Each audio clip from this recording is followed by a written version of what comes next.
2-3 రోజులేరా, తర్వాత ఎప్పట్లాగే నడుస్తావు.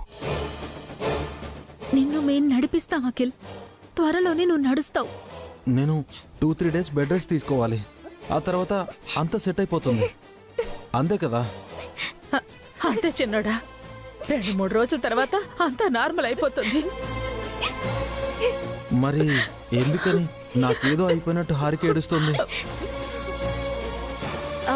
తన వల్లే నీకు యాక్సిడెంట్ అయిందని హారిక ఫీల్ అవుతుంది అఖిల్. ఏయ్ మెంటల్, ఇందులో నీ తప్పేం లేదు. అంతా ఆ వెహికల్ వాడి తప్పు, చూసుకోకుండా వచ్చేశాడు. నువ్వేం ఫీల్ అవ్వకు. అన్నట్టు ఆ వెహికల్ ఎవరిదో కనుక్కున్నారన్నయ్య? తాగి డ్రైవ్ చేశాడు వాడు, వాడిని 4 తన్ని స్టేషన్లో పడేయాలి. వాళ్ళ సంగతి అభి చూసుకుంటాడు లేరా, నువ్వు ఆవేశపడకు, కూల్గా ప్రశాంతంగా ఉండు. అన్నయ్యలు వదినలు మీరంతా ఉండగా నాకు బాధ ఎందుకన్నయ్య? ఇంటికి ఎప్పుడు వెళ్దాం? డిశ్చార్జ్ ఫార్మాలిటీస్ కంప్లీట్ చేసి వెళ్ళిపోదాం అఖిల్, మన ఇంటికి వెళ్ళిపోదాం. నెక్స్ట్ టైం పిక్నిక్ ప్లాన్ చేసినప్పుడు ఇలా జరగదన్నయ్య, ఐ ప్రామిస్. ఇప్పుడేం జరగలేదు అఖిల్, జరిగిందంతా పీడకలు అనుకుని మర్చిపో. బాధపడకురా, అందరం హ్యాపీగా ఉందాం, సంతోషంగా ఉందాం. మన కుటుంబం ఎప్పటికీ కలిసి ఉంటుంది, మనం ఎప్పటికీ ఆనందంగా ఉంటాం అఖిల్. చూడవే, మనకేమున్నా లేకపోయినా ఫ్యామిలీ ఉంది.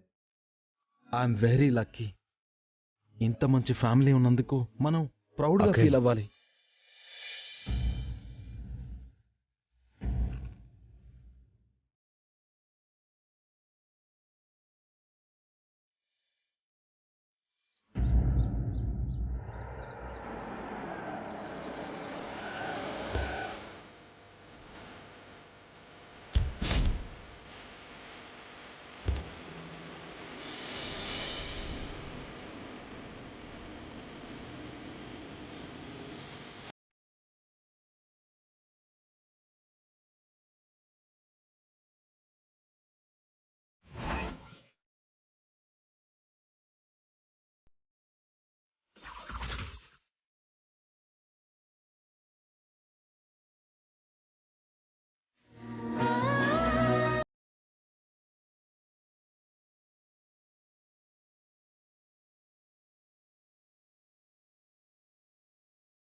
ఏంటి అందరూ డల్గా ఉన్నారు? మనం పెద్ద ప్రమాదం నుంచి బయటపడ్డాము. మన అఖిల్ ప్రాణంతో క్షేమంగా ఇంటికొచ్చాడు. మనం ఈ సందర్భాన్ని సెలబ్రేట్ చేసుకోవాలి, పండుగలా జరుపుకోవాలి, సంతోషంగా ఉండాలి.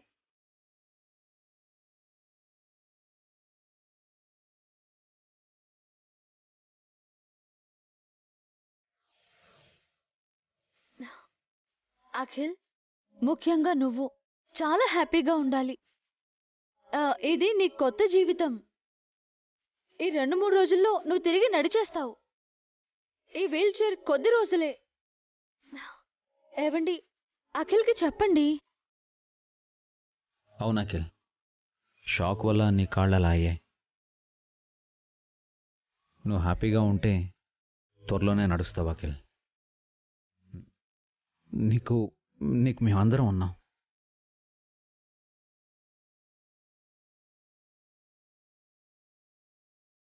నిన్ను నడిపించే బాధ్యత మాది అఖిల్. నీకు మా అందరి సపోర్ట్ ఉంటుంది, నువ్వు డల్గా ఉండకు. అవును బాబాయ్, 2-3 డేస్లో నువ్వు నడుస్తావు. నువ్వు, నేను, అను, కీర్తి అందరం మన గార్డెన్లో ఆడుకుందాం. క్రికెట్, వాలీబాల్, టెన్నిస్ అన్ని గేమ్స్ ఆడుకుందాం బాబాయ్. అప్పటి వరకు నువ్వు నేను క్యారం బోర్డు చెస్ ఆడుకుందాం బాబాయ్. నువ్వు నేను ఒక జట్టు. బాబాయ్ నీకేం కావాలన్నా నేనే తీసుకొస్తాను. నువ్వు నడిచే వరకు మేం స్కూల్కి కూడా వెళ్ళాం, ఇంట్లోనే ఉంటాం.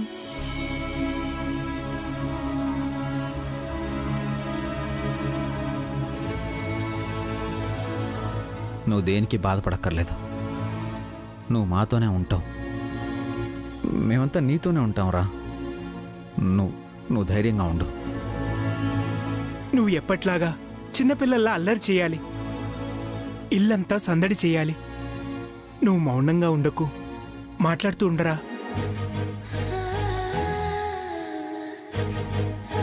అక్క నిన్నటి నుంచి ఎవరు ఏమీ తినలేదు. అందరికీ కాఫీ, అఖిల్కి పాలిస్తావా? ఇప్పుడే తీసుకొస్తాను వసు.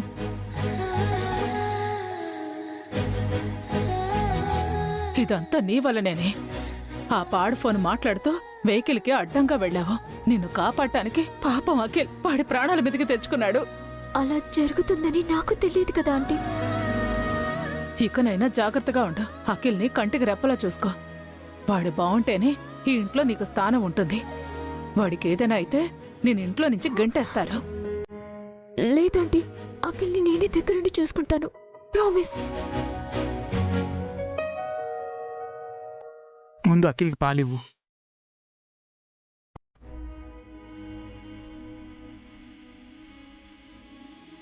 తాగఖిల్.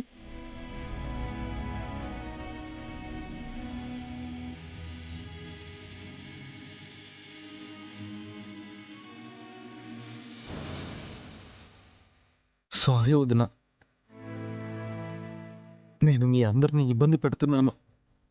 నువ్వు మాకు ఇబ్బంది ఏంటి అఖిల్? నువ్వు మా బాధ్యత. నువ్వు మాలో ఒకడివిరా, పరాయివాడివి కాదు. నేను మీ అన్నయ్యని పెళ్లి చేసుకుని ఇంటికొచ్చినప్పుడు నువ్వు చిన్న పిల్లాడి అఖిల్. ఇప్పటికీ నువ్వు మాకంతే. నువ్వు మాకు బన్నీలా కనిపిస్తావు అఖిల్. నీకు అత్తయ్య మాత్రమే అమ్మ కాదు, మేము కూడా. మాకు కావాల్సింది నువ్వు ధైర్యంగా ఉండడం రా. నువ్వు భయపడకు, నీకోసం మేమెంతైనా పోరాడతాం. అప్పుడు నా వల్ల మన ఆస్తులు పోయాయి, ఇప్పుడు నా వల్ల మీరందరూ బాధపడుతున్నారు. ఇప్పుడు నేను మీకు కష్టాలే ఇస్తున్నాను.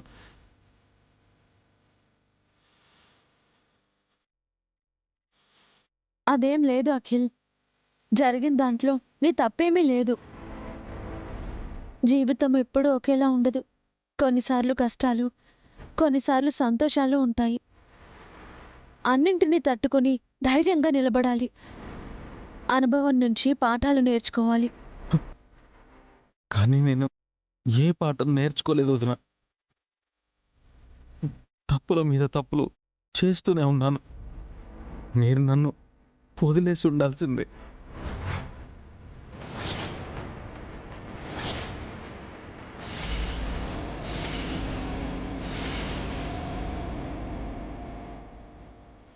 నిన్ను వదులుకోవడం అంటే మేము మా ప్రాణాల్ని వదులుకోవడమే అఖిల్.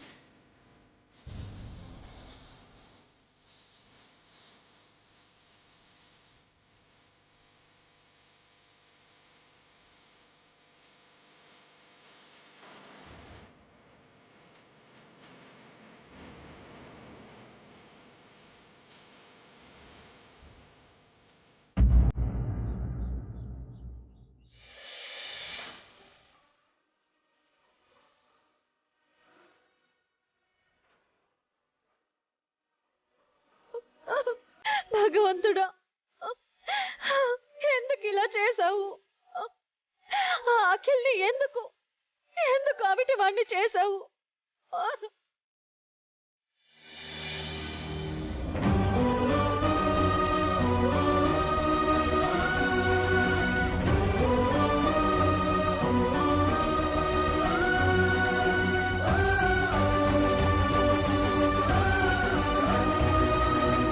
అక్కడ అందరికీ ధైర్యం చెప్పి ఇక్కడ మీరు ఏడుస్తున్నారేంటి వసు గారు?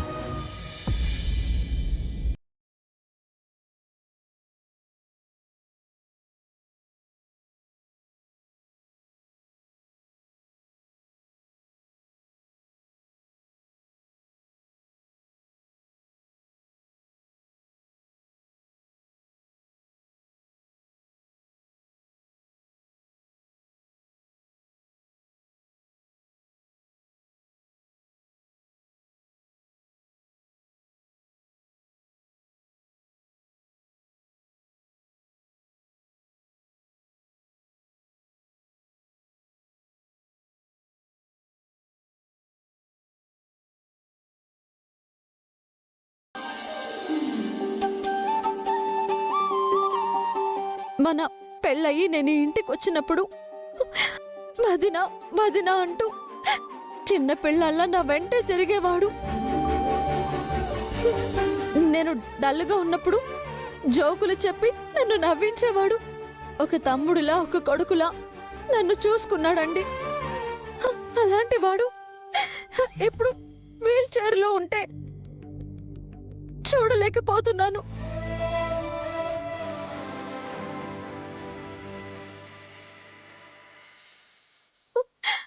మనందరం తోడుగా ఉంటామని ధైర్యం చెబుతున్నా నన్ను మీరు వదిలేసి ఉండాల్సింది వదినా అని అఖిల్ అలా అంటున్నాడంటే తన మనసులో ఎంత బాధ ఉంటే అలా అనుంటాడు.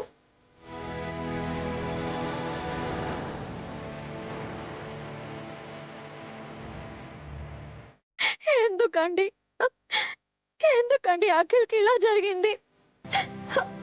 తెలుసో తెలియకో తను చిన్న చిన్న తప్పులు చేసి ఉండొచ్చు. దానికే దేవుడు అఖిల్కి ఇంత పెద్ద శిక్ష వేయాలా? ఇంత చిన్న వయసులో వీల్ చైర్కి పరిమితం అయితే అఖిల్ భవిష్యత్తు ఏం కావాలండి? అఖిల్కి వీల్ చైర్ పర్మనెంట్ కాదండి. నీలాంటి మంచి మనిషి ఉండగా, కన్న తల్లి లాంటి వదిన ఉండగా అఖిల్ అవిటివాడు కాడు. అఖిల్ తప్పకుండా నడుస్తాడు. ఎలా నడుస్తాడండి? అందరితో కాకుండా మనిద్దరితో డాక్టర్ ఏం చెప్పాడు? అఖిల్కి కాళ్ళు రావడం కష్టం అన్నాడు కదా. కష్టం అన్నారే కానీ అసాధ్యం అనలేదు కదండి. చిన్నప్పుడు వాడి కాలికి ముళ్ళు గుచ్చుకుంటేనే సహించలేకపోయేవాడిని. అలాంటిది శాశ్వతంగా కాళ్ళు లేకుండా ఉంటాడు అంటే చూస్తూ ఊరుకుంటానా? ఎంత ఖర్చు అయినా అఖిల్ని నడిపిస్తాను. వాడిలో ఆత్మవిశ్వాసాన్ని నింపుతాను. ఏదో ఒకటి చెయ్యండి. అఖిల్ నడవాలి, ఎప్పట్లో నడవాలి, ఆనందంగా ఉండాలి. మీ సంకల్పమే అఖిల్ని నడిపిస్తుంది వసుగారు. అఖిల్ మంచిగా మారాడు, కానీ ఆ సంతోషం ఎక్కువ రోజులు లేకుండా ఇలా జరిగింది. అయినా పర్లేదు, అఖిల్కి మనమంతా ఉన్నాం. వాడికి ధైర్యం చెప్పి నడిపిద్దాం. అఖిల్ లేచి మళ్ళీ నడిచినప్పుడే నాకు మనశ్శాంతి అండి. అప్పుడే నేను నిద్రపోగలుగుతాను. ముందు మీరు ధైర్యంగా ఉండండి.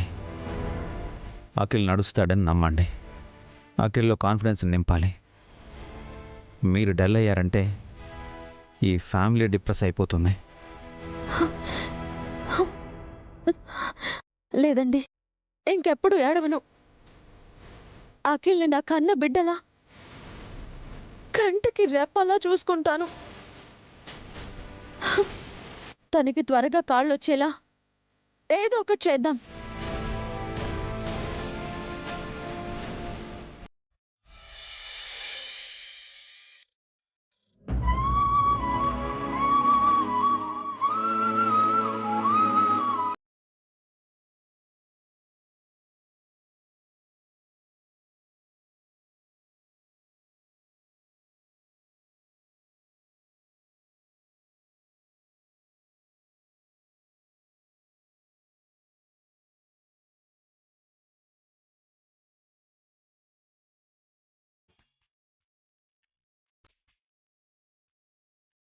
బాబాయ్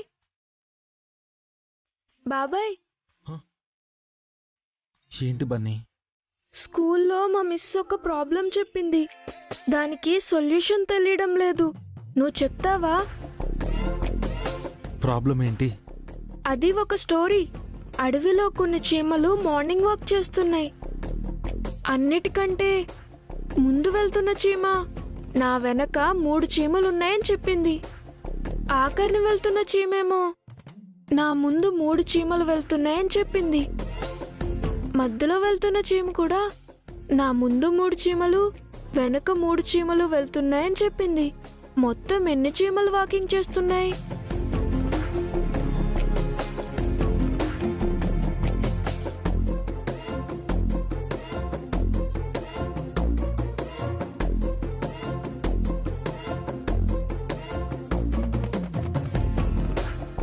ఆన్సర్ చెప్పు బాబాయ్.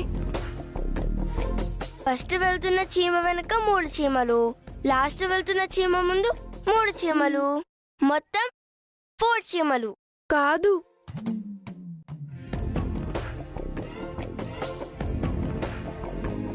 మధ్యలో వెళుతున్న చీమ తన ముందు 3 చీమలు, తన వెనక 3 చీమలు అని చెప్పింది కదా.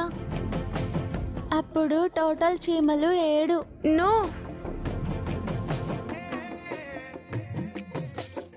నువ్వు చెప్పు బాబాయ్.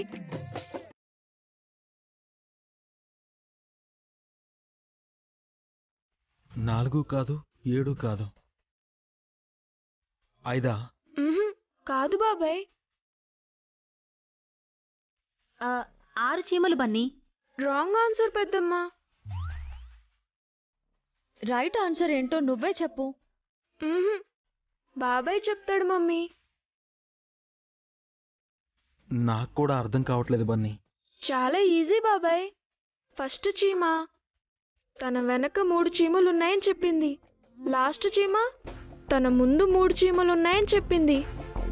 కానీ మధ్యలో చీమ తన ముందు 3 వెనక 3 చీమలున్నాయని అబద్ధం చెప్పింది.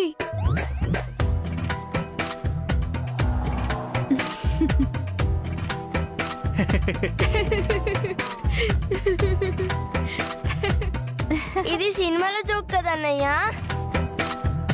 ఈ ఆన్సర్ నాకు ముందే తెలుసు, ఏదో గెస్ చేశాను. ఆహా, మరి ముందే ఎందుకు చెప్పలేదు? ఏంట్రా వాడు కాళ్ళు పడిపోయి చక్రాల కుర్చీలో కూర్చుంటే మీకు నవ్వులాటగా ఉందా? జోకులేస్తున్నారు? వాడిని ఎగతాళి చేస్తున్నారా?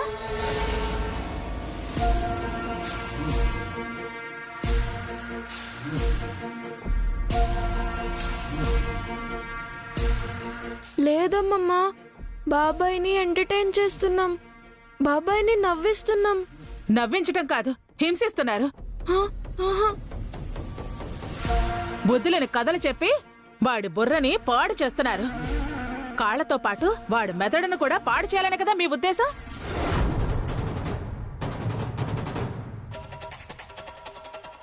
వీడికి బుద్ధి లేకపోతే సరే, మీకేమైందే? సిగ్గు లేకుండా నవ్వుతున్నారు.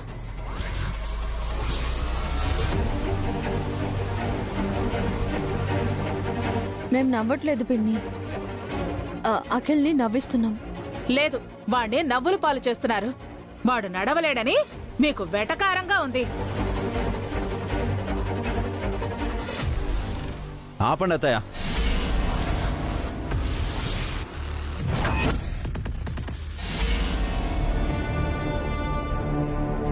అనవసరంగా గొడవ చేయకండి. విషయం తెలియకుండా పిచ్చి పిచ్చిగా మాట్లాడకండి. వీళ్ళు ఏం చేశారో చూసి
హారిక, అఖిల్కి అన్నం తినిపించు.